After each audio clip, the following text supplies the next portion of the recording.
Welcome to Countdown to Vote 2016. I'm in Studio B, joined by Zach Anderson, political editor with the Herald Tribune. And I want to start, we're 1 week to go before the Florida primary, the school board race here in Sarasota County. Pretty intriguing. Teresa Mast, the challenger, versus Carolyn Zucker, the longtime incumbent. What are you seeing? Yeah, it's one of the hottest races in the area. There's really a lot of interest in it. They're both Republicans, but Zucker is a little bit more moderate. Mast is considered a little bit more conservative.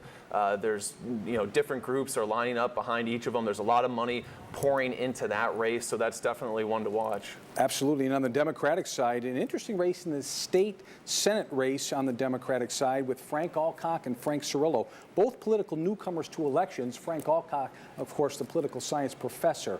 How is this race shaping up? You've seen him debate. Yeah, so Cirillo is a young guy just out of the University of South Florida. I think he's only 21, but he's very well spoken. Alcock has been around the community for more than a decade. He's pretty well known for doing political commentary.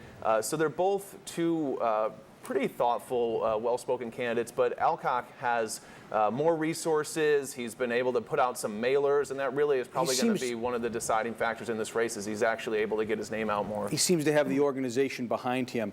And then we move into some polls here in Florida that have come out. What are you learning about those? Yeah, so there was a St. Leo poll out today that actually had Hillary Clinton up by 14 percentage points over Donald Trump here in Florida, which is a pretty huge margin. Because most of these polls have been 4 and 5 points. Yeah, there's been a few, so this is really kind of outside the norm. Who knows, maybe it's an outlier, but Trump has been struggling recently, so this is not a good sign for him in Florida. That poll also looked at the U.S. Senate race here in Florida. There's a Republican and a Democratic primary, and it showed that Marco Rubio has a 50-point lead over Manatee County homebuilder Carlos Baruf, which is just enormous. And then U.S. Representative Patrick Murphy has a significant lead over Representative Alan Grayson as well. So it really looks like Rubio and Murphy are headed to a showdown in the general election here. It is going to be very interesting. 1 week to go before the primary. Zach Anderson, thanks so much for joining us. Thanks for having me.